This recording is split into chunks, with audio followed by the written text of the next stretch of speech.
Hi guys, welcome back to my channel. We're Nomsiv. This is Sharon Oyella, and this is part 2 of our Acorn house build. In this video, we're going to be building the fireplace that lights up. We're also going to be building the access door. Remember, there are detailed timestamps, and all links to this project are in the pinned comment below. Let's get started. Alright guys, let's just take a quick look here through the door and the window, and I'm showing you this for a reason. So when you build your fireplace, you might want to have a better view of it. As you can see here, I can't really see into the fireplace so well from the door or the window. The window's a little bit better. If I was to redo this, I would do it in a way that I had more visibility of that fireplace. Anyways, I'm using string lights, and these are from the dollar store. The ones that are in this fireplace are actually orange lights, and they were available at Halloween time, so I grabbed a couple. If you only have clear ones like this, these bulbs are actually paintable. You can use a Sharpie or acrylic paint. I've done that myself, and paint the bulbs any color that you wish to. In my last video, we had already created the hole where the fireplace goes, and we did the front of the fireplace inside the acorn. Now I'm making the back side of the fireplace by rounding out a piece of foil. I'm going to add the paper clay to the interior, and then I'll add some lines in there to create like stones, separate stones. I'll show that when we do the chimney part, and then we'll let that dry. Once it was dry, I can go ahead and paint it. I'm using dark gray first. This is the base coat, and I'll let that dry. Once it was dry, then I dry brush with this light gray, which will highlight all the stones.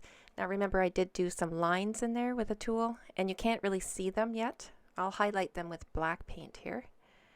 So I'm just outlining those lines that I had already made in the wet clay. And then I did dry brush some black over this surface itself, just to darken it up, to make it look like it had already burnt some wood in there. And I'm going to take some red and just lightly dry brush in the back there, make it look like some flames. And I'll add some yellow as well. And then I took a stick and I drilled 3 holes in it, and now I'm going to cut the stick down. And this is where I'm going to put some string lights in.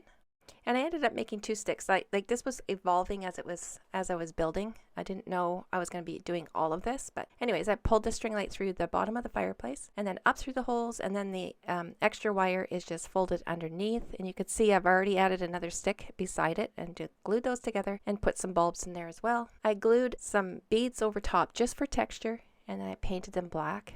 And now I'm attempting hot glue gun flames. Now I've seen this done years ago on YouTube. So just type into YouTube hot glue gun flames and you'll see a few of them. Look for the Enchanted Forge. He does an excellent job using a tea light for fireplaces. I wanted to try it myself before looking at his video.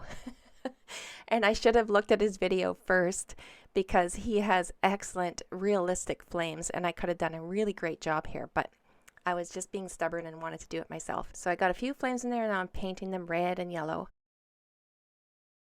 So now for the extra bulbs on the string, I'm going to pull them inside the fireplace. So the very next bulb it's too short, so I'm going to stick it in the back there. So I just stuck a hole and pulled it through. And now I can take the rest of the bulbs and I'll bundle them up top where you won't see them from looking inside the acorn, but the light from them will be shining down.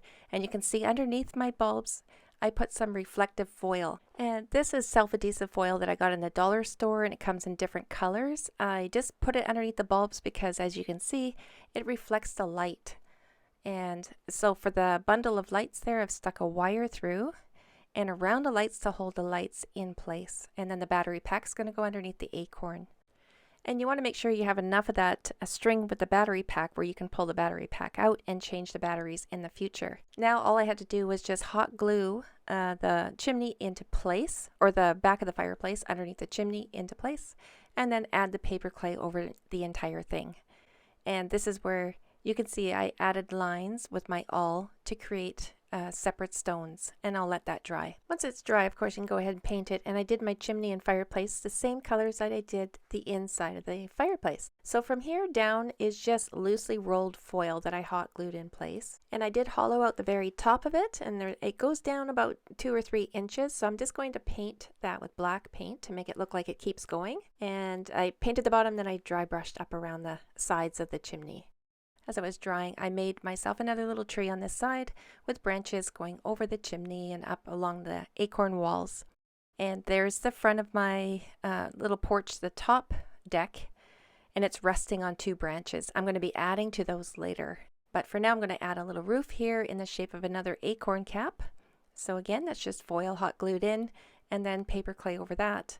And then again, the texture using my little rolly tool. And never rely on hot glue by itself to hold a piece in. You want to work the new paper clay into the old paper clay by spreading it in, making sure that there's a good overlap between the two. And then once it's dry, it becomes one solid piece. And that turned out so great, I decided to add one over top the bay window as well. Alright guys, now we're going to build the access door, and again, this project evolved for me. I didn't add the windows until after the paper clay was dry. If you can figure out a design before adding the paper clay, I would encourage you to do so because it just makes it easier. But anyway, it worked out well, so let's get started. The access door itself is built out of foil, the same foil that I built the Acorn out of, which is heavy duty. You don't have to use the same, just remember if you use lightweight, you'll have to use more foil than I do. And then the hinge I made from thin fabric, so you can use any thin fabric that you have on hand. The wire that I'm using for my closure, I believe it's around a 20 gauge. It doesn't have to be the same gauge. It just, as long as you can bend it and it holds that bend, so you can make a little hook out of the end. Alright my friends, let's get started. In the next clip, I'm going to be doing the fabric hinge. Alright, so I didn't film the actual door fabric hinge, so I'm going to do a little one here for you. So you want to have a few inches wide, and I'm going to paint the glue down, lay the fabric into the glue, and then paint glue over top of that. And I'll let that dry. For the door itself, I folded foil over probably 4 or 5 times, taped together what needed taping, and I've shaped it to the acorn itself. All right, so that's going to vary for each of us. I've already glued on a fabric hinge, as you can see, and the one side is going to be glued to the other part of the acorn. But first I got to put paper clay on this door, and I found that it wasn't sticking so well to the fabric, so I thought I'll peel it up and I'll paint some glue down first and see if that helps, and it did. So I paint down a good layer there, and then I'll put the paper clay back over and push it into the glue, and that seemed to grab on a lot easier. And I'm going right to the edge of that foil. Alright, so I only added clay to the front of the door, and I don't have any on the back side. I've placed it in the oven on the lowest setting for about 20 or 30 minutes just to harden it up a bit to make it easier to work with. And now I'm shaping it more to the acorn, so just a little bit of pressure and rounding out where it needs to be rounded out. I've added paper clay on this side. It's not totally dry yet, but that's okay because I'm only using fabric on it, and then more paper clay, and I'll let them dry together. I'm going to paint on some glue first before I lay the fabric hinge into that other side. There we go. And now I'll paint glue over top.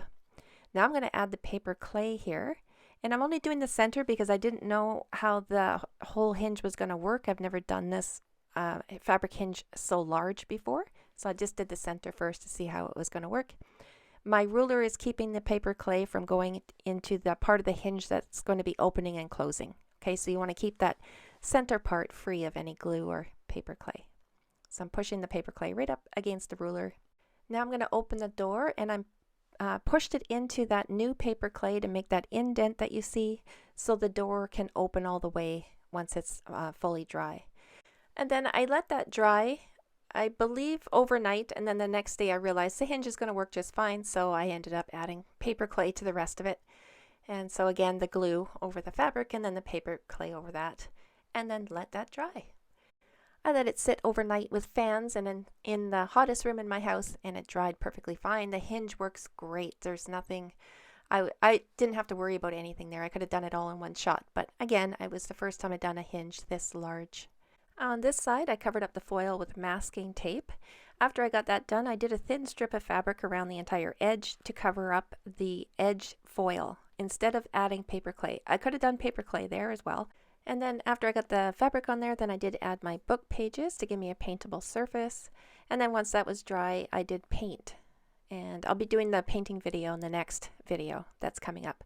But anyway, I just wanted to show you what it looks like before and after. So that's the fabric there that's painted the same color as the acorn, and you can't really tell it's not paper clay. On the inside, I just did a darker paint strip around the edge to cover up that fabric. Right, so let's build our wire closure, and because I'm using simple wire, I would have needed 2 washers, one for the back and front. I didn't have any on hand, so I'm going to use a coin that I found in Denmark last year because it has a hole in the center. And then the other side I'm going to be using a button. Now the hole wasn't large enough to put the wire through, so I just had to use my X-Acto blade and just twist it around there just to open up that hole a little bit larger. And I did lose part of this filming. I thought I had filmed it, or it's gone. I don't know what happened. But anyway, when I put the coin on top of the paper clay, I had put a little bead of E6000 behind there. But because it takes a while to dry, I decided to use a piece of twine like this, saturate it in glue, wrap it around that coin, and just kind of push it in place. And it dries a lot faster than the E6000. That way I was able to use my wire closure before the E6000 dried. And then on the button side, on the back side, I put a little bit of glue as well. But once you open up the wire, right, it's going to hold that button in place. I wasn't too worried about the button itself. And you can see I worked the pages around the button as well. And then the front, I did add a little bit more paper clay around the coin. So the wire was bent in half, and I made a hook out of the end that I bent. And then the other two ends went through the button.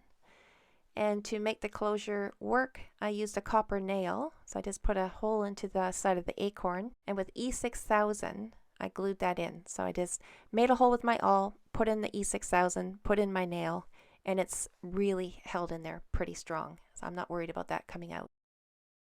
And you can see the very top of my door is now a little bit warped, and it wasn't warped before I added the tree. So I'm just guessing here that cutting the windows in first weakened the top of the door because there wasn't much to hang on to anymore. And the tree, as it was drying, it kind of pulled the top of the door outwards, which is not a big deal. I don't mind it when things look a little bit wonky. And in fact, that space now that's above my door and the acorn cap, I'm going to be covering it anyway with another acorn cap. So that's going to be hidden, but just keep that in mind when you're building yours. All right, my friends, we are going to end the video here. In the next video, we're going to be painting the acorn, and then we're also going to be adding a few more things. So I hope you found the video helpful. If you did, don't forget to get that thumbs up. Be sure to be subscribed to the channel so you know when the next video is available. Thanks so much for watching, and we'll see you in the next one.